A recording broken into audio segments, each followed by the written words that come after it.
Right, so Halloween 2. Already we're up to Halloween 2. So at the beginning of Halloween 2, they recap the end of the first movie where Laurie and Dr. Loomis shoot Michael and then he escapes. So it does show that bit, which is good, a little recap. And on this one, the Halloween theme, you know, the do-do-do-do-do-do-do, that one is a lot stronger all the way through it, really loud, so much more than in the first one. So yeah, I noticed that straight away.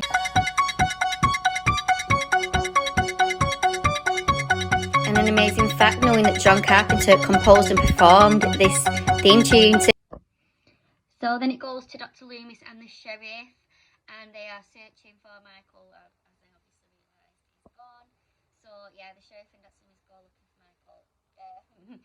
Laurie's at the hospital now, getting seen to with the leg and things. But they're going looking for Michael, and they see somebody in like a Michael Myers mask, and they go after him. Dr. Loomis there with his gun. It just tickled me because you can tell by his build straight away that is not Michael Myers. Like, Dr. Loomis, how many years did he work with him for? And he didn't realise it was not him. It was like a young lad. But anyway, they don't know that. But I knew that, but they don't. So police car hits the Michael Myers lookalike, and they get out. The car goes up in flames. The other Michael Myers goes up in flames, burnt to a crisp. Dr. Loomis goes over looking, like checking to see if it's him, and I think he kind of knows already. Then one of the sheriff's deputies or one of the other police guys tells the sheriff that Annie's been found dead, which is dead sad. Annie was the one that got killed in the car, was she? She got her throat slit in the car in the first one. So the sheriff has to go back to the house and sort out his daughter, really, which is sad. So they get there and he closes his daughter's eyes after she comes out from the stretcher. And then Dr. Loomis and the sheriff have a discussion about the guy in the mask, because Dr. Loomis says no, he doesn't think it was him. So they go to the morgue, where at the morgue they discover that going off the teeth thingy-mabobby, that it's a 17 to 18-year-old, and Michael Myers is actually 21. The deputy and Dr. Loomis then go to the school because they know there's been a break-in, and they just know that it was Michael. So they head towards there, and they find bits of blood everywhere, and then on the desk is a drawing, a picture of a family, and he's put a knife through the girl. So I'm guessing that's the girl, and I'm guessing from that's how they found. Well, that's how I realised. Laurie had just had a dream in the hospital of visiting Michael when he was little. So I just thought, right, she's got to be related by going off that straight away. So then you think, all right, so it turns out Michael's after her because it turns out she's his sister. So the next thing. So then a lady called Marion comes from the sanitarium telling Dr. Loomis that he has to go back to the sanitarium, and there's the marshal outside to escort him back, so he has no choice but to go there. So they head towards there. At the hospital, shit is going down. So Jimmy and his mate Bud, they are so twinning. At first I thought they were brothers, but it was clearly not. It's so cute. But Jimmy's got a thing for Laurie. And it was the paramedic that escorted Laurie to the hospital. So Jimmy keeps going in, checking on Laurie all the time, and then there's this doctor called Dr. Alves. I think she's got Dr. Alves or Nurse Alves something. And she keeps going in, pulling him out every time he's in there and checking on her. So yeah, it's really cringy at one point because it shows like Michael's found out that Laurie's at the hospital, so he's at the hospital, and it shows him near the babies. Now they have a baby, the babies in the little cot things, and I'm just like, oh, the thought of Michael Myers being around babies is just wrong, isn't it? So one by one, the nurses get killed off. So there is one main bit where it almost is a sex scene, you know, my pointless sex scenes. Well, one of the nurses and Bud are down in the basement in like a hot kind of thing, you know, the metal ones, and the heat's turning up and up and up, which is obviously Michael playing with them, which I love that Michael's not just gone straight in there and killed them while they was in the tub thing. He's just turned the thing up, the hotness. But then Bud disappears, and then the nurse is in there, and Michael comes behind her, and he's got his hand on her shoulder. It's like, oh, I think, oh, Michael needs love too. But yeah, until he starts dipping her head in the boiling water, so she's gonna show Bud again, which is mad. I thought he'd be next to get killed. Actually, from the first time I seen Bud twinning with Jimmy, I thought he's gonna be the one that dies. And I, like, you know, kind of get an inkling if he's gonna die and he's not. But yeah, Bud got off lightly. So yeah, that was strange. So then Laurie realises that Michael's after her, so she leaves the room and she's trying to hide. And then Jimmy is looking for Laurie, and he sees this nurse. I think she's called Jill. And she helps. She starts looking for Laurie with Jimmy. Jimmy tells her to have a look around for Laurie, and if she can't find him, go out to the car and head towards the sheriff's office, or to go and get the police and things like that. So she actually does head that way. Well, Jimmy heads towards a room and finds the Dr. Al's, and she's got a drip thing in her with blood.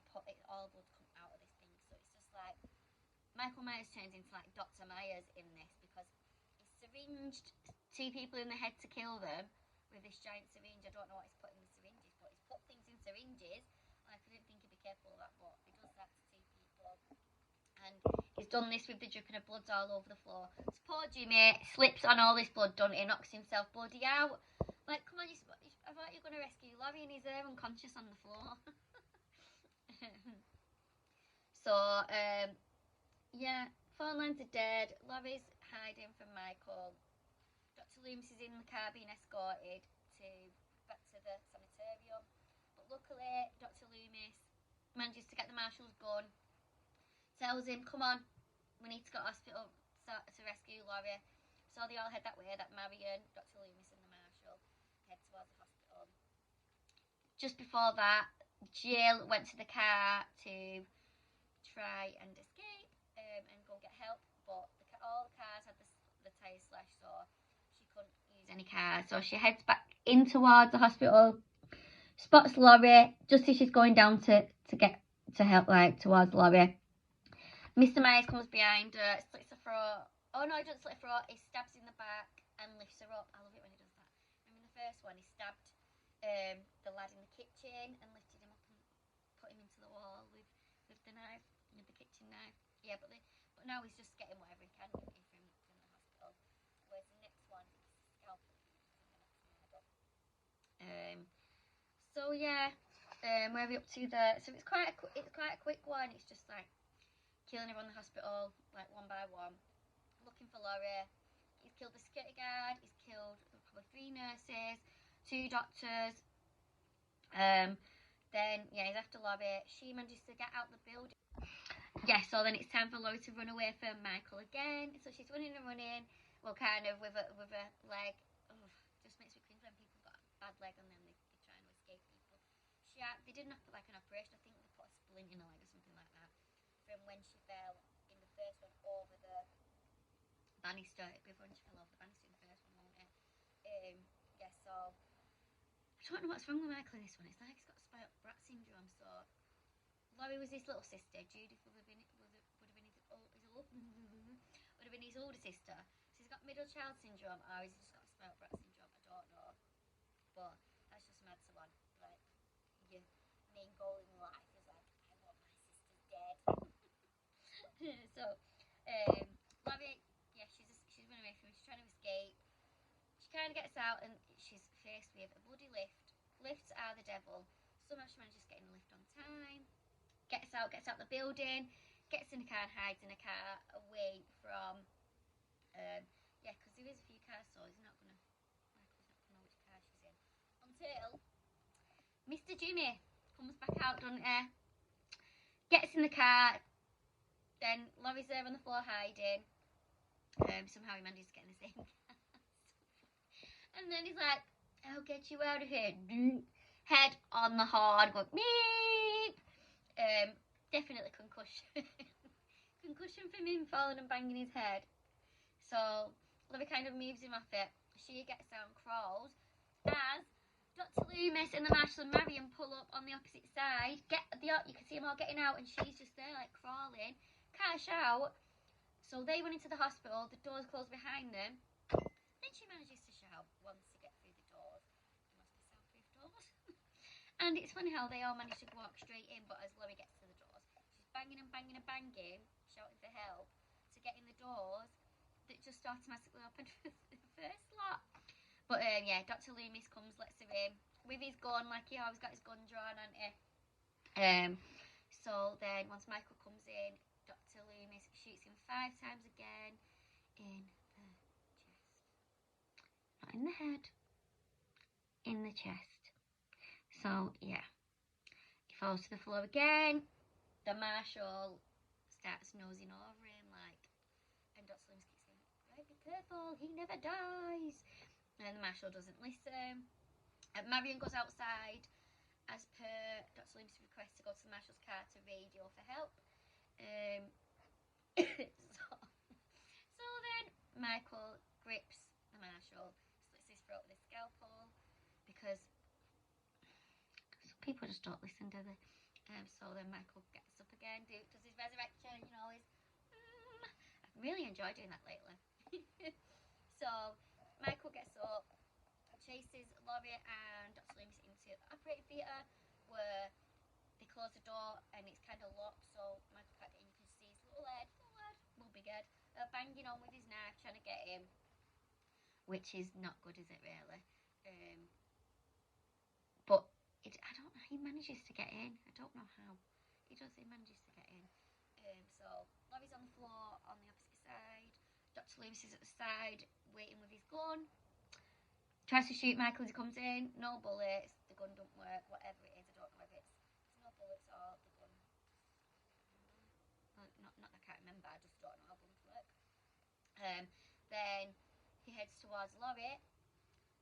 Like, Laurie is so much younger. She's only like late teens, isn't she? And she shoots him in the face twice. Straight away, no hesitation, no shooting him in the chest, no shooting him anywhere else, straight in the face. So Michael's holding his thing, there's blood coming down his face. So he's slashing around like this with the scalpel, trying to all over the place. Not squatting down knowing Laurie's on the floor and Dr. Loomis is on the floor. He's up in the air, swinging in circles all over this operating room. Then I still can't believe that Laurie shot him in the face twice, and it's just like, good shot, love, good shot, and the fact that she shot him in the face. So start up, Dr. Loomis starts opening these gas cylinder things, must be flammable. So she gets open a few as well while he's still swinging through the air with his little scalpel. Laurie sneaks around, sneaks out, manages to get out of the room, goes down the corridor. Dr. Loomis is there. Lighter, don't know where he gets his light from, but he's got a lighter, lights it up, kaboom. They're up in flames, big massive explosion. Laurie's down the corridor, and he comes out all in flames. Mr. Myers comes out in flames, walking, and you think, holy shit, not again. But you can see he's burning and he collapses to the floor. Thank God for Laurie. Thank God, because she can go through so much. Just bear in mind, this is still Halloween night from the first Halloween. So she's gone through all this and it's still the same night. It's like, what? It's the most that anybody's probably gone through in one night. It's like the longest night ever for her. And she manages to get away. Marion survives. All the police come. They're counting up to there's 10 bodies so far. Laurie's getting in. The ambulance being transferred to another hospital, as this one is just the worst hospital and it's been up in flames. And I'm sure it's Bud at the end, getting her into the bloody ambulance at the end. And I'm thinking, where did he disappear to? Well, his missus is getting boiled alive. Where was he when all these nurses were getting murdered and stuff? Like, where was he? How did he get away? He must have literally noticed all the car tires were slashed, and he's walked and gone, and he's not gone for help. I don't know where he's been. I don't know, but he did show him getting murdered, and it really did look like him at the end. That's how it ends. So then, as the credits start going, the song, you know, Mr. Sandman, bring me a dream. That's how it ends. And Laurie just in the back of the ambulance, heading towards another hospital. Hopefully, that's the end of it for the night for her. For the night, like wait until next Halloween, Laurie. You know. So yeah, it does. Oh, side note from earlier on in it, Marion tells Dr. Loomis in the car, when they're in the car with the Marshal and Marion, she tells him that there were some sealed files, and he's going, what sealed files? I don't know anything about sealed files. I know everything, you know. And that's when she tells Dr. Loomis about Laurie being being put up for adoption after Michael was in the institution. His mum and dad died, and Laurie was then adopted by this other family, and that's how that's why Laurie vaguely remembers when she has a dream. It vaguely remembers going to see Michael as a kid, when she was a kid and he was a kid. She was yeah, so 2 years after he'd killed Judy and after he'd been sent to the asylum. Yeah, Laurie. That's how Laurie ended up.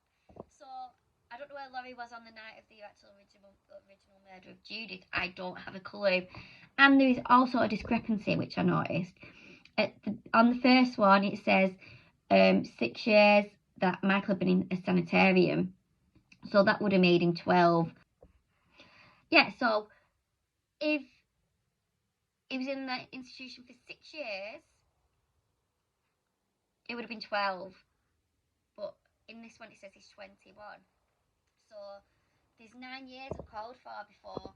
So he must have done the murder, must have been somewhere for 9 years, and then sent to the institution for 6 years because he's 21.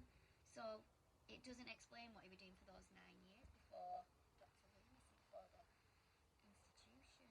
Is it an institution? Yeah.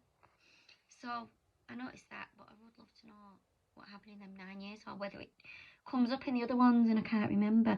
So I'm going through them all anyway. I'm watching them, all of them. So I will hopefully be able to fill in these 9 years. Yeah, we'll see. Also, it was crazy how Laurie in the whole film had about 5 lines. I'm not joking, she has about 5 lines. One is like, what's one of them? Why won't he die is one of them. Obviously followed on to the meaning of it was you because you're his sister. And then there's another one like, why won't he die? Like she does have the best lines. It's always like, why? Like kind of thing. She never actually has a conversation with anybody, I don't think. No, not in the whole film. She has about 5 lines. So yeah, that's strange. Whereas Dr. Loomis, he never seems to shut up, does it? And Michael Myers obviously doesn't say a word. So that's my update on the second Halloween. So I hope that helps if you get confused, because there's so many Halloween films. We've gone through number 1, number 2. We're skipping number 3 because it is The Curse of the Witch, which is nothing to do with Michael Myers, does not contain Michael Myers. Is about a bunch of masks that change children on Halloween night one year. It's an odd mystical kind of thing. So no Michael Myers, no Michael mask, nothing to do with him. So we are going to skip that one. And the next one we are going to do is